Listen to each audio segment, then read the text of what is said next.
Hey everyone, thanks for joining me. In this video, I'm going to show you how to take the carry handle off your KS7 so you can install the KS7 Picatinny Rail. The first thing you want to do is make sure you're safe. Make sure that your KS7 is clear of any ammunition, nothing in the chamber, nothing in the magazine tube, and no ammunition in your workspace. You don't necessarily need safety glasses for this particular installation. However, we're going to play it safe and always keep our Kel-Tec safety glasses on anytime we're working on our guns. All right, in your KS7 Picatinny Rail kit, you'll see a card like this with some instructions on it. It will come with your top rail, obviously. You'll have a little tool bag here with an Allen key to take the screws out. You have some Loctite here for your new screws that are in the bag that you're going to put back in, and it comes with the heat shield to keep you from burning yourself on the top of the barrel.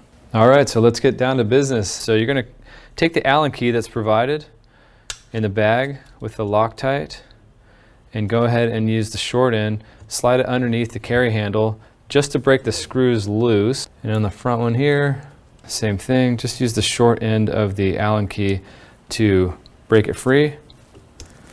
So we've got the front one out. We'll go ahead and there's a handy dandy hole in the top of the carry handle. Stick the Allen key through. I know, right? We think of everything. Just drop it through there like that. And again, just use the key as a driver. And you finish with that. So the rail, or the carry handle will pop right off. Next step is to take the heat shield. Now these heat shields only come in black. They don't come in tan or green. So if you have tan or green KS7, don't worry. It will blend in nicely with your KS7 even though it's black. Now these sometimes can pop underneath the receiver here. There's a lip on that as you saw. And you might be able to just slide it in there and then snap it into place like that. If you are having trouble getting this underneath the receiver because they are new and they're fresh, you can use a nylon hammer such as this gunsmithing hammer and then just gently tap on the heat shield until it slides in underneath the receiver. Next thing you want to do is go ahead and prep the screws. So I had already cut the tip off the Loctite. Don't bite it like I normally would. This stuff does not taste good. And listen guys, you don't have to have a ton of Loctite on this. Just a little bit on the end of the screws is plenty to keep these from backing out. Now to install the Picatinny rail, you'll notice on the back side, this would be the buttstock end of the KS7. And then this is the muzzle end. So this is nice and rectangular shaped, and this is sort of has a horseshoe shape here. So this would be the back, that's going to be the front. Go ahead and set it on top and line up the holes. Now the holes should line up if you set it on here and you push it all the way forward. Next thing you do is just go ahead and drop your screws in on both sides. And then again, you can use the Allen key provided, or if you have a driver, that works even better. Get them down with the long side again, using this as a driver.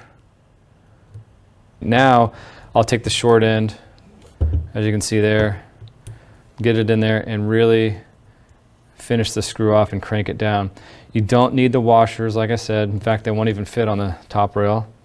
The aluminum of the top rail allows the screws to lock up really nice. And again, we put some blue Loctite on there to keep them from backing out. And go ahead and just crank them down. And that is how you install the top rail on your KS7. Now you want to let that Loctite set up for about 45 minutes or so. It needs to cure. But once it's secure, you can go ahead and put your optic of choice on here. I really love these AMGs by Vortex Optics. It's their Razor UH1. This is a really great addition to your KS7. And go ahead and pop it on there. Another great optic for this thing is the Vortex Spitfire 1X. There we go. Get it locked into place. Nice solid mount. And that is how you set up your KS7 for success. Take your KS7 out to the range, have a great time, get some training in, be safe. And if you have any questions or you want to know more about your KS7, visit keltecweapons.com. Thanks for watching.